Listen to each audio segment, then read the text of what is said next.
வணக்கம் நண்பர்களே, நான் உங்கள் ரங்கநாதன் பேசுகிறேன். இன்றைக்கான மார்க்கெட் அனாலிசிஸ் பார்ப்போம். அதுக்கு முன்னாடி நான் ஒன்றும் செபி ரிஜிஸ்டர் கிடையாது, பங்கு வர்த்தக ஆலோசகரும் கிடையாது. என்னுடைய நாலேஜ் இங்கே நான் ஷேர் பண்ணிக்கிறேன், அவ்வளோதாங்க. சரி, நேற்றைக்கே நம்ம குரூப்பில் அப்டேட் பண்ணியிருந்தோம். இன்றைக்கி மார்க்கெட் எப்படியெல்லாம் மூவபிள் ஆகிறதுக்கு பாசிபிள் இருக்குது அப்படின்னு நான் சொல்லியிருந்தேன். நான் எப்போ போல் சொல்கிறதான், நம்ம ட்ராப் ஜோனுக்குள்ளே மார்க்கெட் ஓப்பன் ஆச்சுன்னா வெயிட் பண்ணுங்கள், ஏதாவது ஒரு சைடு பிரேக் பண்ணும், அப்போ அந்த சைடு கண்டிப்பாக ஒரு ரேலி இருக்குன்னு நான் சொல்லியிருந்தேன். அதே மாதிரி தான் மார்க்கெட் இன்றைக்கி நம்மளுடைய நோ ட்ரேட் ஜோனுக்குள்ளே ஓப்பன் ஆச்சு. ஒன்ஸ் ஓப்பன் ஆனவன் நம்மளுடைய லோயர் ட்ராப் ஜோனை பிரேக் பண்ணிவிட்டு கீழே இறங்கினவன் R1ஐயும் பிரேக் பண்ணிவிட்டு எக்ஸாக்டாக R2 வரைக்கும் ட்ராவல் ஆச்சு.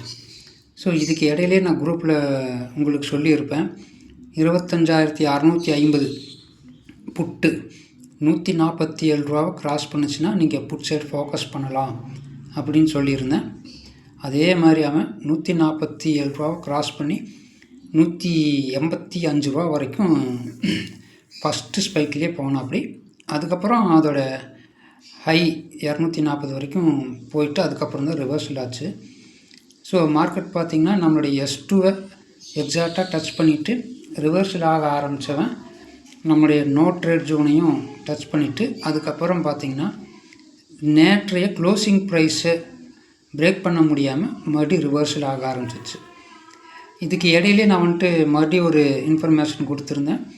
சேம் 25,650 கால் 60 ரூபா இருக்கும்போது சொல்லியிருந்தேன், ட்ரை பண்ணுங்கள், அது 120 ரூபா வரைக்கும் போகிறதுக்கு வாய்ப்புகள் இருக்குதுன்னு சொல்லியிருந்தேன். எக்ஸாக்டாக 60 ரூபாவில் ஆரம்பித்தவன் 120 ரூபா வரைக்கும் போயிட்டு தான் ரிவர்சலே ஆரம்பிச்சிச்சு. ஸோ போதும், நமக்கு இந்த 2 ட்ரேடு போதும். காலையிலே நமக்கு 2 ட்ரேடும் கிடச்சிருச்சு.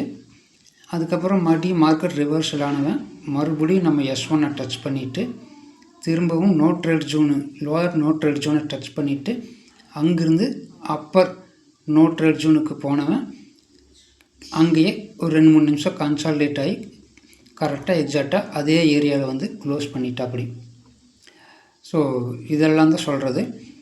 ஜஸ்ட்டு நம்ம அந்த ட்ரெண்ட் லைனை நீங்கள் ஃபாலோ அப் பண்ணிங்கனாவே உங்களுக்கு ஓரளவுக்கு தெரிஞ்சிடும் மார்க்கெட் கீழே போகுதா இல்லை மேலே போகுதா அப்படிங்கிறது.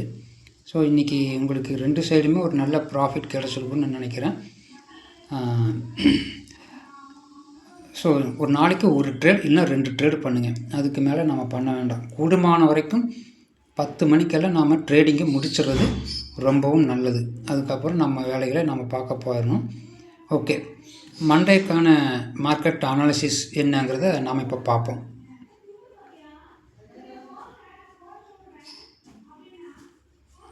நோட் பண்ணிக்கிங்க. மண்டேக்கான அனாலிசிஸ் மார்க்கெட் பார்த்திங்கன்னா 25,625லிருந்து 25,720க்குள்ளே ஓப்பன் ஆச்சுன்னா எந்த ட்ரேடும் பண்ணாதீங்க. ஒன்றா 25,720 உடச்சிட்டு மேலே போகணும், இல்லைன்னா 25,625 உடச்சிட்டு கீழே வரணும். ஸோ உங்களுக்கு நான் அந்த உடச்சிட்டு மேலே போச்சுன்னா R1, R2, R3 இருக்கும், நோட் பண்ணிக்கிங்க. அதே மாதிரி கீழே எவ்வளோ தூரம் போகிறக்கு வாய்ப்புகள் இருக்கிறத நான் S1, S2, S3ன்னு கொடுத்துருக்கேன், இதையும் நோட் பண்ணிக்கிங்க. இதுக்கப்புறம் உங்களுடைய ஓன் அனாலிசிஸும் உபயோகப்படுத்தி ட்ரேட் பண்ணுங்கள். All the very best guys. See you on Monday.